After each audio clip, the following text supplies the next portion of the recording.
¿Cómo están nuevamente amigos y compañeros de trabajo?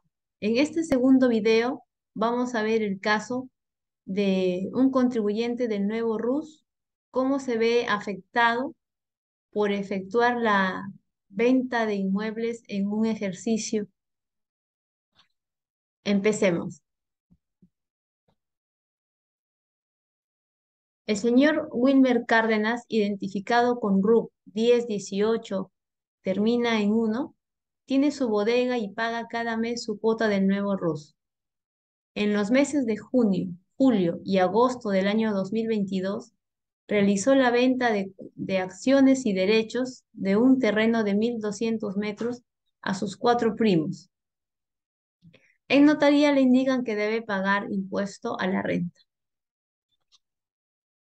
Como bien sabemos, por orientación debemos tener ya nuestra lista de preguntas para poder así poder guiar al contribuyente, poder darle la respuesta precisa a su situación tributaria que se va a generar por la venta de estos inmuebles.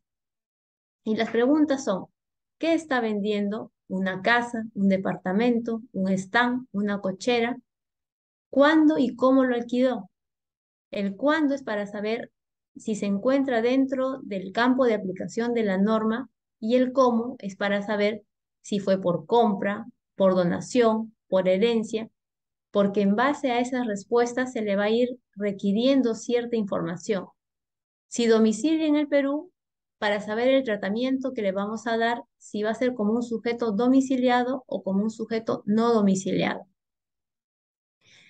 Tiene otros inmuebles, y esos inmuebles, ¿qué son?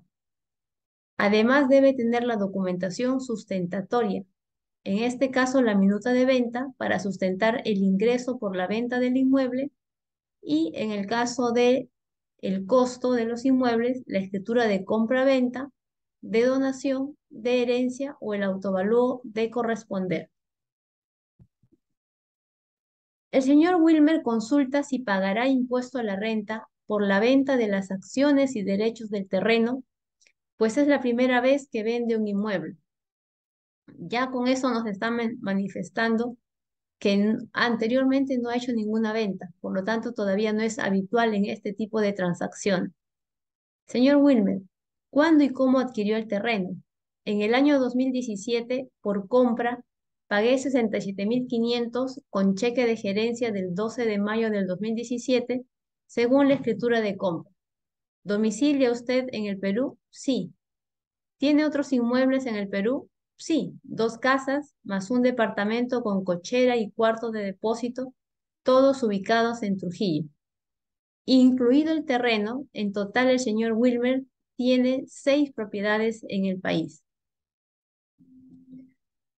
Por lo tanto, ya sabemos que el impuesto a la renta grava la ganancia de capital derivada de la venta del inmueble como renta de segunda categoría, siempre que la adquisición y la venta se efectúe a partir del 1 de enero del 2004. En este caso, el señor Wilmer, su operación encaja dentro del campo de aplicación de la norma, pues adquirió el terreno en el año 2017, posterior al año 2004, y lo está vendiendo ahora en el año 2022. ¿Tiene las minutas de venta? Sí, nos muestra las 4 minutas de venta, por los cuales el notario le está pidiendo el pago del impuesto a la renta para que así pueda elevarlo a escritura pública. De la lectura de las minutas de venta, vemos que vende proporcionalmente a sus 4 primos las acciones y derechos, 25% a cada uno de ellos, por el mismo importe, 48.500. Las respuestas que debemos darle al señor Wilmer son las siguientes. 1. Explicarle que para las personas naturales la ley del impuesto a la renta grava la ganancia de capital, entendiéndose como ganancia al ingreso que proviene de la venta del terreno, y que el terreno es considerado un bien de capital, porque se entiende que no fue adquirido con la intención de venderlo. Recordemos que la renta de segunda categoría son para aquellos bienes y aquellos bienes inmuebles que no fueron adquiridos para venderlos. Eso no fue la intención y eso no califica como renta de segunda categoría. Si yo adquiero un inmueble con la intención de venderlos, así sea el primer inmueble que estoy vendiendo, esos califican definitivamente como renta de tercera categoría.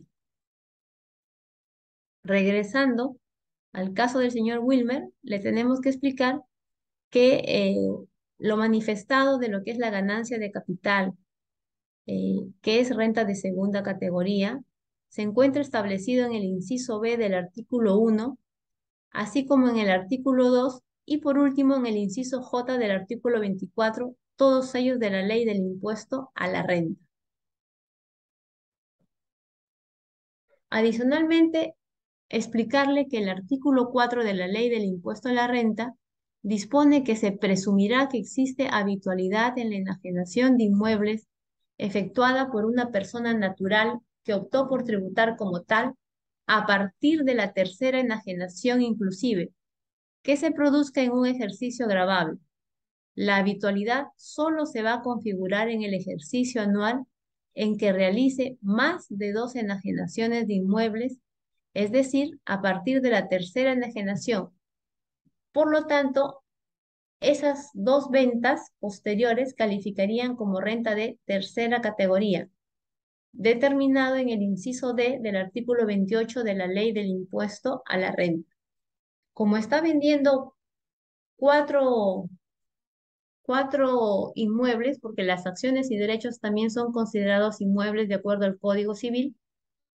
Entonces, ya para la ley del impuesto a la renta, al haber ya vendido dos, dos ventas, la tercera dentro del mismo ejercicio, a partir de ese momento, ya esa venta ya no es considerada renta de segunda categoría.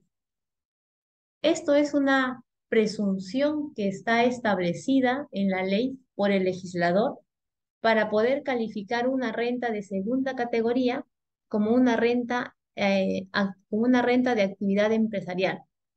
Es simplemente una presunción que ya está en la norma. Entonces, la respuesta que le debemos dar es al señor Wilmer que las 2 primeras ventas van a calificar como renta de segunda categoría y la tercera y cuarta venta, por el hecho de haber adquirido la habitualidad, que es una presunción que ya está establecida en la norma, esa tercera y cuarta venta van a calificar como rentas de tercera categoría.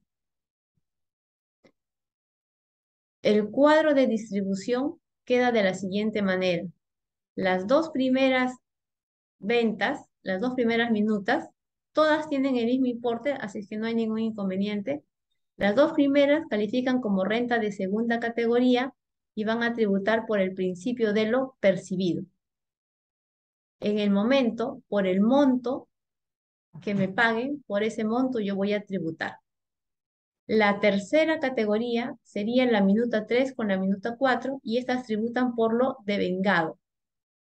Ambas, tanto el principio de lo percibido como el devengado, lo tenemos detallado en el artículo 57 de la ley del impuesto a la renta.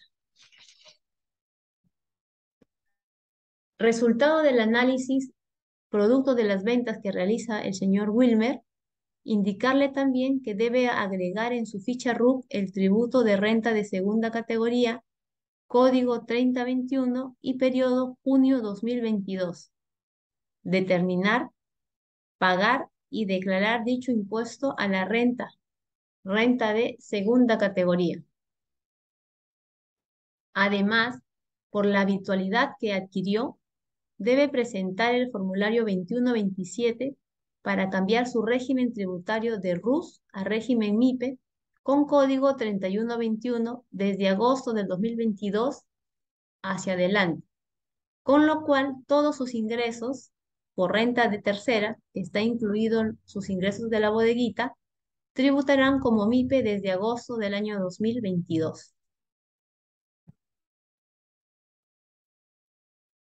Recordarle que alcanzada la condición de habitualidad en un ejercicio, en este caso el 2022, la condición de habitualidad va a continuar durante los 2 ejercicios siguientes. Significa que, como ya en el 2022 alcanzó la condición de habitualidad, esta va a continuar 2023, 2024, siempre y cuando en esos años vendiera alguna propiedad que esté dentro del campo de aplicación de la norma, ¿no? Y si en alguno de esos años, 2023, 2024, adquiere nuevamente esta misma condición, la habitualidad se extenderá por 2 ejercicios siguientes. Me explico. Si en el año 2023 el señor Wilmer vende otras propiedades que califican como renta de tercera categoría, entonces, por ese solo hecho de que en el año 2023 adquirió nuevamente la habitualidad, se extendería por los años 2024-2025.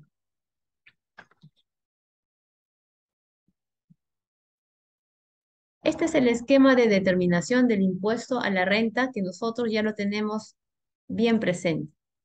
Tenemos el ingreso por la enajenación. Recuerden que no es ingreso por venta solamente, sino es ingreso por enajenación. Y la enajenación incluye no solamente la venta, también la permuta, la dación en pago, la expropiación, el aporte a sociedades, todo aquello que está establecido en el artículo 5 de la ley del impuesto a la renta. El ingreso menos el costo, obtenemos la ganancia. De esa ganancia se tributa el 5% por impuesto a la renta de segunda categoría. ¿Cuáles son los documentos que sustentan el ingreso en la enajenación de inmuebles? Para la renta de segunda categoría tenemos la minuta 1 y la minuta 2. Ambas eh, tienen el mismo importe por el cual se han vendido porque son acciones y derechos en la misma proporción. Y en la minuta nos establecen las fechas de pago para saber en qué mes tributarán, porque recuerden que la renta de segunda categoría tributa por el principio de lo percibido. ¿Y dónde encontramos el documento que sustente la adquisición de los inmuebles o del inmueble? En este caso, en la escritura de compra de los 1.200 metros de terreno por 67.500 con fecha 12 de mayo del 2017. Ya sabemos que se bancarizó, tenemos la fecha para poder trabajar. En el caso del costo computable de los inmuebles adquiridos a título oneroso, nos dice que va a ser el valor de adquisición o construcción reajustado por los índices de corrección monetaria y a su vez incrementada por las mejoras correspondientes. Cuando el costo ha sido pagado en moneda extranjera, se va a convertir a moneda nacional al tipo de cambio compra de la fecha de adquisición, reajustado por los índices de corrección monetaria que establece el MED. Esa es la forma de cómo determinar el costo computable actualizado. Tenemos el costo histórico, que es lo que él paga, multiplicamos por el tipo de cambio, porque fue en dólares, por el tipo de cambio compra de esa fecha, y a su vez al importe que me resulte, tengo que multiplicarle por el índice de corrección monetaria y así obtener el costo actualizado.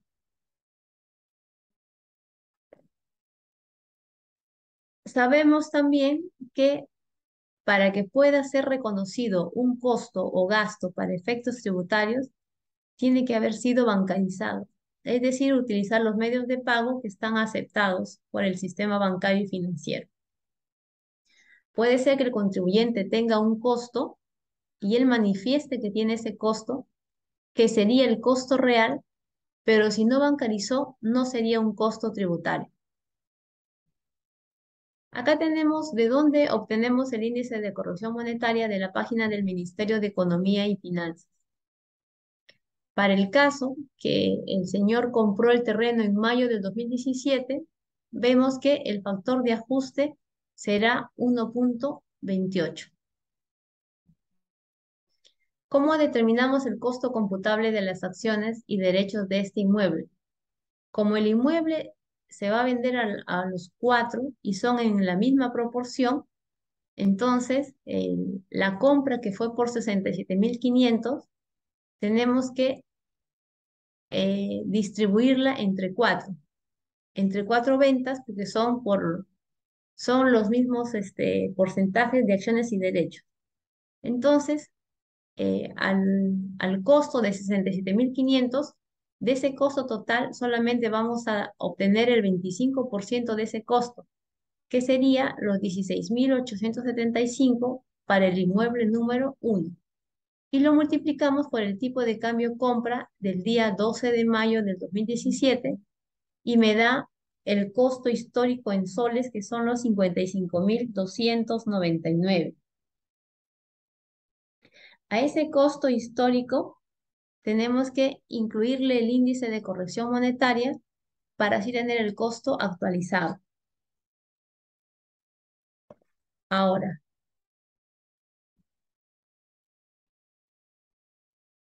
en el caso de la venta de inmuebles en moneda extranjera, para convertir la renta en moneda extranjera a moneda nacional, según el artículo 50 del reglamento de la Ley del Impuesto a la Renta, se debe utilizar el tipo de cambio compra que publica la SBS del día de percepción de la renta. Es muy importante no confundir tipo de cambio compra con tipo de cambio venta. Y la forma de determinar el ingreso será los 48.500, que es el ingreso por la venta del terreno 1, multiplicarlo por el tipo de cambio compra de la fecha de percepción del ingreso, que en este caso fue para la venta 1, 28 de junio, para el terreno, que es la venta 2, 26 de julio, cada uno con sus tipos de cambio, y tenemos el ingreso para junio y para julio. Ahora ya determinamos el costo y el ingreso. Ahora tenemos que determinar el impuesto a la renta.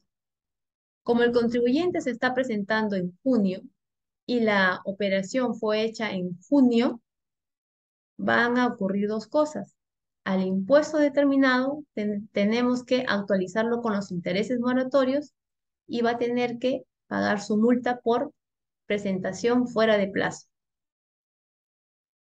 Tenemos el ingreso por la venta del terreno, como ya vimos son los 182.845, menos el costo computable, los 70.783, me da un impuesto a la renta de 5.603 y actualizo con los intereses moratorios desde el día siguiente que se tenía que pagar según su fecha de vencimiento hasta el día en que se va a pagar, que en este caso fue el 25 de agosto del 2022.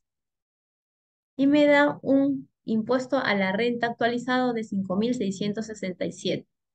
Lo mismo hago con el ingreso, con la venta del terreno número 2, que es en julio. Obtengo la ganancia, lo multiplico y obtengo el impuesto a la renta y vuelvo a actualizar hasta el 25 de agosto. Para el caso de la venta 3 y 4, debe entregar por cada uno de ellos la comunicación de no encontrarse obligado a efectuar el pago definitivo del impuesto a la renta porque la ganancia constituye renta de tercera categoría, nada más. El notario no tiene por qué exigirle al contribuyente que modifique su ficha RUC ni que pague el anticipo o el pago a cuenta del impuesto a la renta. Si bien esa es una obligación del contribuyente, el notario no está facultado para exigir que cambie su ficha RUC los tributos que ya he indicado.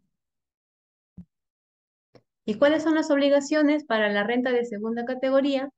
Pagar el impuesto a la renta con el código 3021, que lo puede hacer por bancos o vía la página web de SUNAT. Asimismo, hacer la declaración por la venta del inmueble. Con respecto a la venta 3 y 4, tiene que efectuar la declaración vía el formulario virtual 621, periodo agosto 2022, como régimen MIPE, dentro de las fechas de vencimiento, porque recuerden que la condición de acogimiento al régimen MIPE es que se declare dentro de las fechas de vencimiento. Luego, realizar el pago del anticipo impositivo conocido como pago a cuenta del impuesto a la renta, régimen MIPE tributario, llevar sus registros y su libro contable. Ya en el año 2023, en febrero o marzo, presentará su declaración renta anual 2022 y pagará el impuesto. Las preguntas que les quiero dejar para analizarlos todos nosotros en conjuntos es, en el año 2023, el señor Wilmer podrá acogerse nuevamente al régimen único simplificado, es decir, es decir, bajar de categoría del régimen MIPE al RUS, a pesar que ya había adquirido la habitualidad en la venta de inmuebles. Como hemos visto que tiene más propiedades, si vendiera alguna de esas propiedades en el año 2023, esa venta será renta de tercera categoría por haber alcanzado la habitualidad en el año 2022. ¿Sí o no? ¿De qué dependerá la respuesta? ¿Puede vender más propiedades y no extender la condición de habitual? Estas preguntas nos sirven para poder ampliar nuestros conocimientos, poder someterlos a debates, a consultas en una en un siguiente video. Y les dejo esto como reflexión. Muchas gracias.